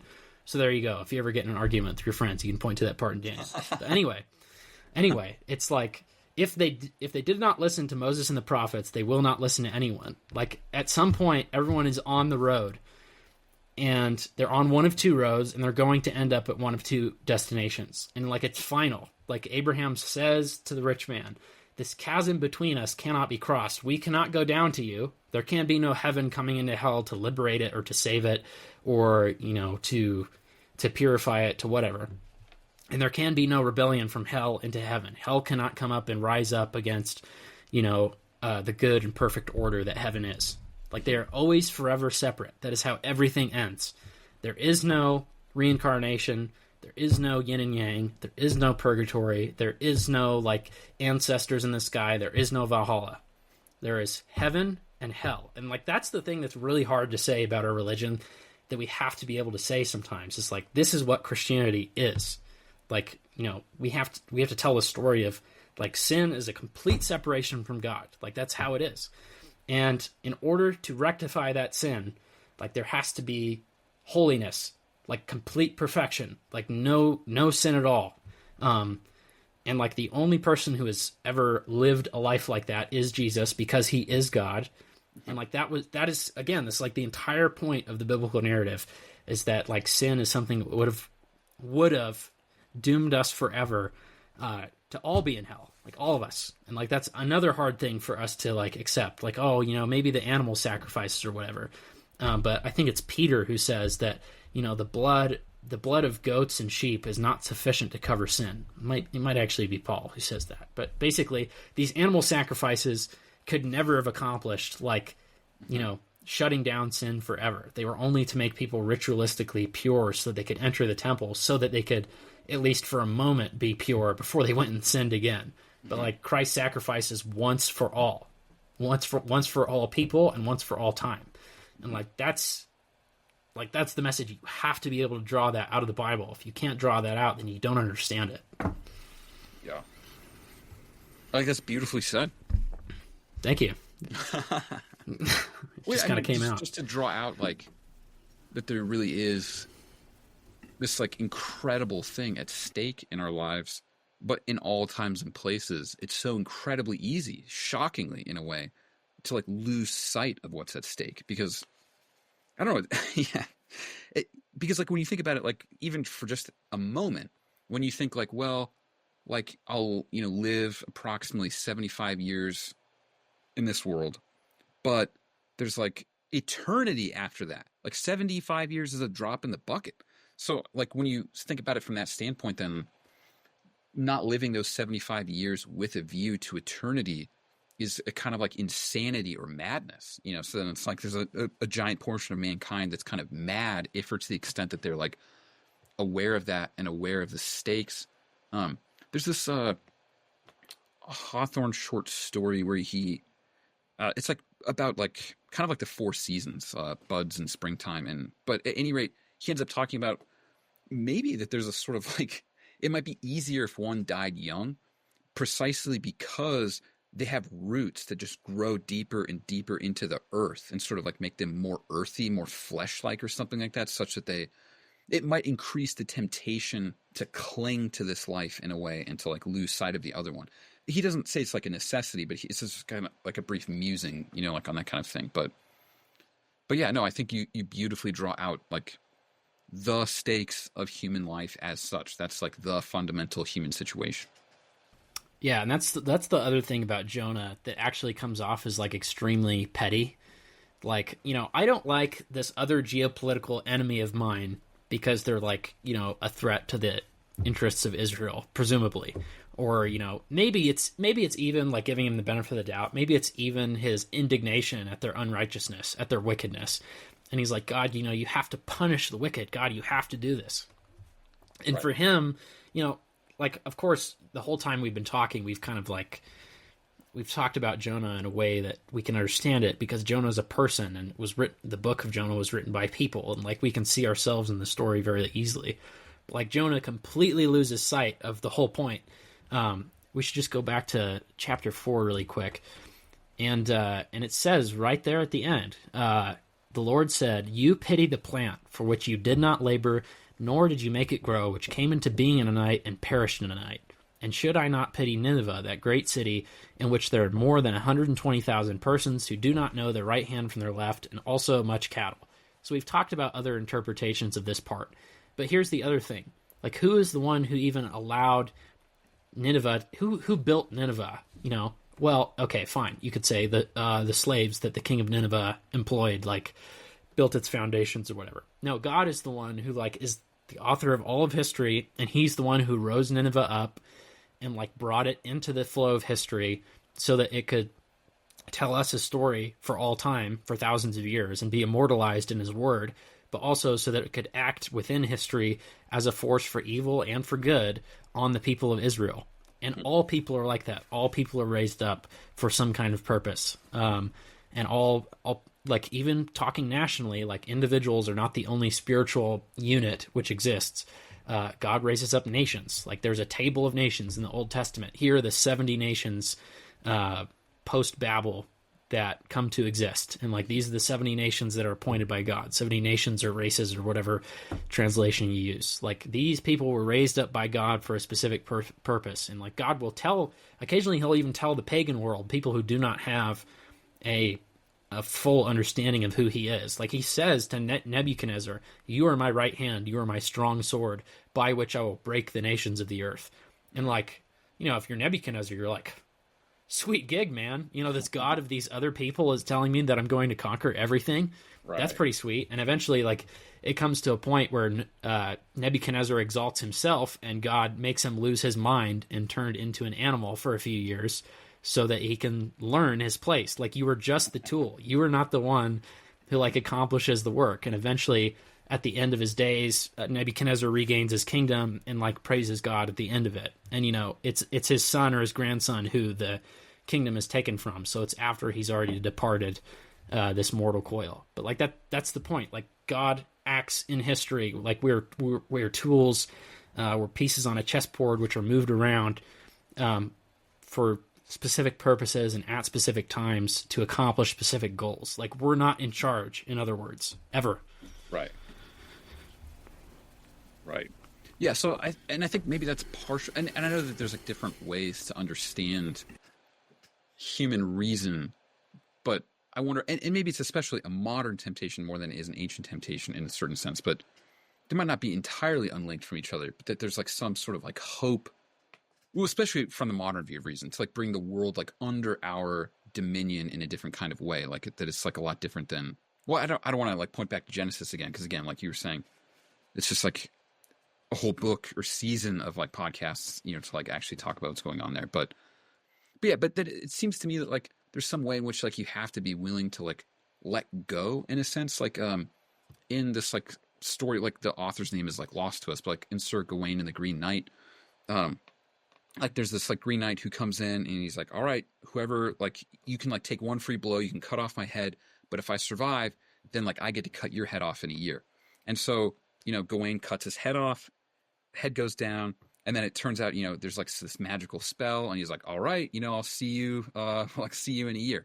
And so it seems like what Gawain is supposed to do is almost like kind of like faithfully submit or something like that, or just like place some kind of trust that like things are going to like work out for him. And there's this woman in the castle who basically tries to like kiss him and sleep with him, and he's able to like resist sexual temptation and remain chaste. But then she offers him a much greater temptation, which is like a belt that will make him invincible. And so it seems like part of what the desire to even have magic or magical items is to gain like greater control, like to extend our will like beyond like our usual reach, to like make things in accordance with our will as opposed to like anybody else's. And so it's almost like Gawain's then greatest sin, although he repents of it, in a pretty impressive way at the end of the book, but nevertheless, like he doesn't like trust that maybe like things will like work out in the end. And it's like the Green Knight is kind of trying to test, like, could any human being really stick to their word, that they would really like live up to this? And like Gawain kind of like hates himself for like failing to like live up to that. But then he repents. But at any rate, there seems to be something about faith that's like yielding the desire to like bring everything like underneath like our control or something like that. That like putting that like trust or faith is like kind of terrifying, because like you just want to like bring affairs under your control to the extent possible, because there's something kind of like nice about things working out the way that you want them to. But sometimes, or maybe always, you have to disobey yourself. That it's not about you ordering these affairs, because like you said, God brought this like into being, and so you can't lose sight of that. Although it's very easy to. Yeah. It's literally in the Lord's Prayer where it says, "Thy kingdom come, thy will be done, on earth as it is in heaven."